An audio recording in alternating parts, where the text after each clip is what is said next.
You know how sometimes a story just finds you at the exact right moment you need it? You can appreciate a movie for its art, directing, music or story, but at the end of the day, to truly become one of my all-time favorites, it needs to connect with me on an emotional level that few others do. It has to stay with you even long after it's over. And for me, I Want to Eat Your Pancreas didn't do that the first time I watched it. I saw the movie a few years ago and I did like it. I thought it was good, great even, emotional, well made, but it just didn't really stick with me. However, I decided to rewatch the movie out of the blue recently and something just hit differently. Maybe it's because I've changed. Maybe it's because recently I've had to watch people close to me deal with serious illness. Or maybe it's just one of those things you can't fully explain. But this time, I think I was able to fully appreciate the movie.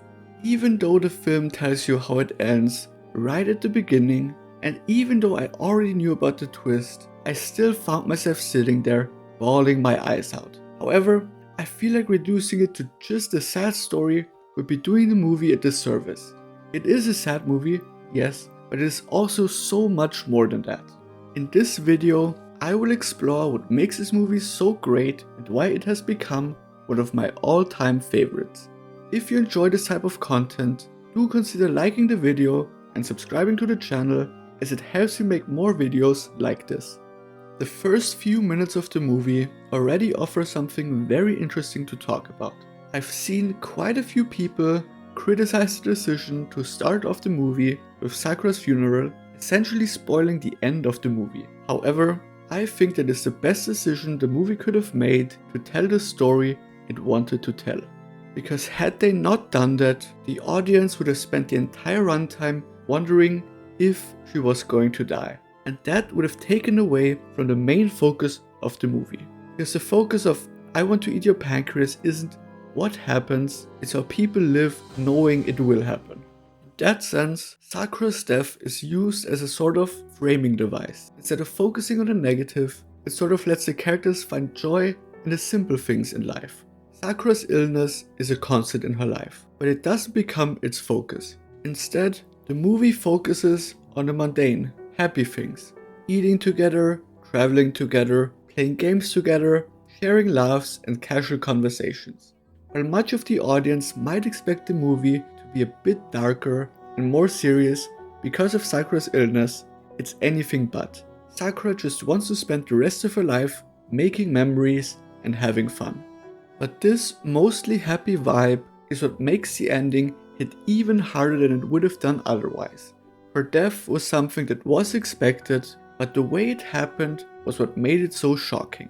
Instead of her passing away peacefully in a hospital bed or at home, she was tragically stabbed to death.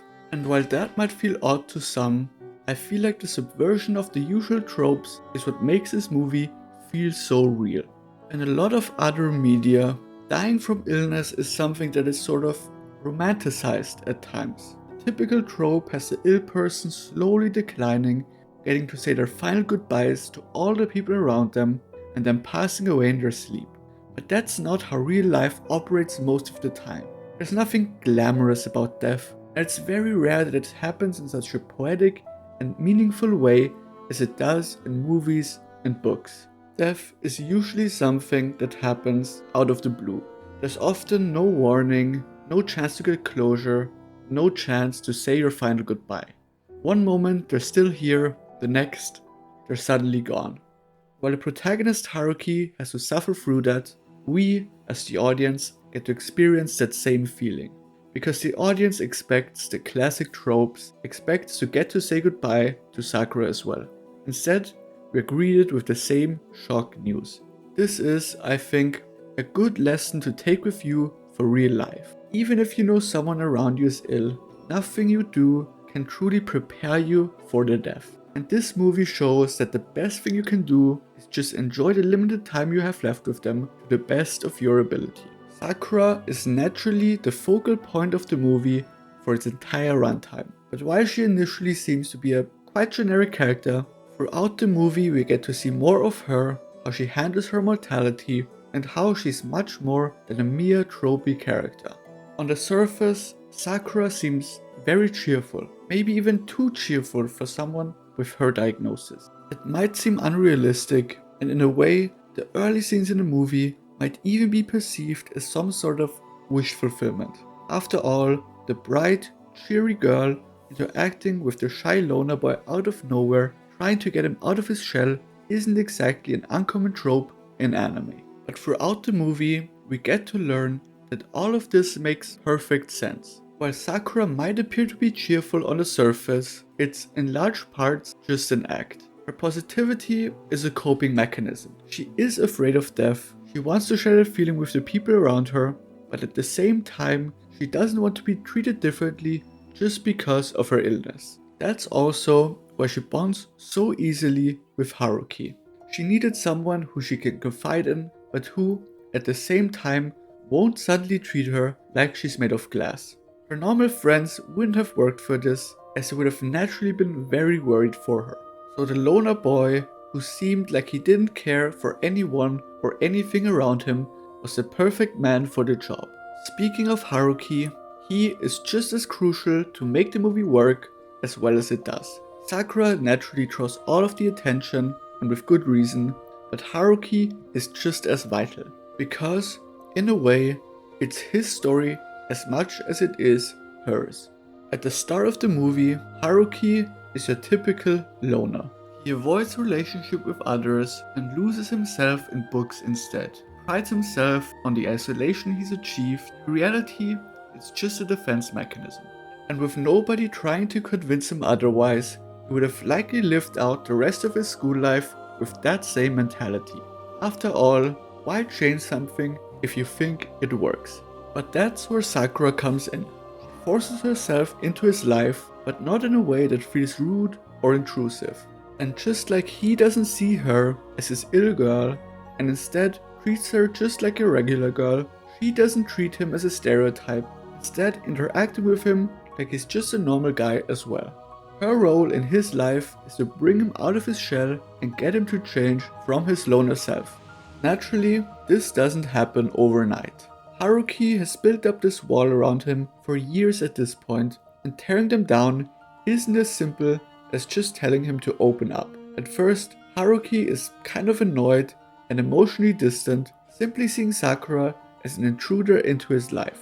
However, as time goes on, he grows a bit more curious about her, engages with her in conversation, and stops trying to avoid her. And the more he spends time with her, the more he starts to lean on her and depend on her. He starts to look forward to the time together and misses her when she's not around.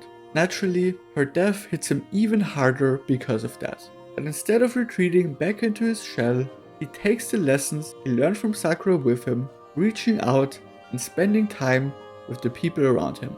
But while the rest of the movie was certainly beautiful, it's the ending which really put a neat bow around the whole thing and delivered the emotional sucker punch which left me in tears afterwards. Having Sakura's final message delivered through a diary entry sort of lets the movie have its cake and eat it too. Having Sakura die out of the blue was very important for the narrative, but by letting her say goodbye through this diary, it lets the protagonist, and us the viewers by proxy, have the sort of closure we couldn't have gotten otherwise. It also shows how Sakura turns from a physical presence in Haruki's life to an emotional one, persisting in his thoughts even long after she's gone. After all, you died twice. Once when life leaves your body, and the second time when you have been forgotten. And that diary makes sure Sakura won't be forgotten for as long as Haruki lives. Her actions have deeply impacted who he is as a person and how he interacts with the people around him going forward. Now, before I end the video, there's one other small thing I want to talk about. The title, I Want to Eat Your Pancreas, is one that me, and I'm sure many of you as well, found weird the first time they heard it. The meaning was explained a bit in the movie itself, but I do want to expand on it a little bit more here. The cultural context behind it is quite simple. In Japan, eating an organ was believed to help or strengthen that specific organ. So Sakura asking Haruki to eat her pancreas is quite easily explained as a silly quip in that sense, but I feel like it could also have a deeper meaning. Eating someone can be seen as a sort of intimacy or wanting to become one with someone. The idea behind it is that Sakura will live on within Haruki as a memory even beyond her death. While the phrase starts off as something rather comedic, it gains a rather profound meaning by the end of the movie. At the end of the day, I Want to Eat Your Pancreas isn't just a story about death. It's a story about how we live in the face of it. It's a story about how we should live life to its fullest, despite knowing how fragile it is. And if there's one message you should take away with you, it's that shutting yourself out from making connections with others doesn't actually prevent you from getting hurt. However, that's not something I necessarily fully understood the first time I watched the movie. It's something that has definitely stuck with me now that I've watched it a second time. And maybe it's also why it resonated a lot more with me this time. Because sometimes it's not the story that changes, it's you that changes. Thanks for watching.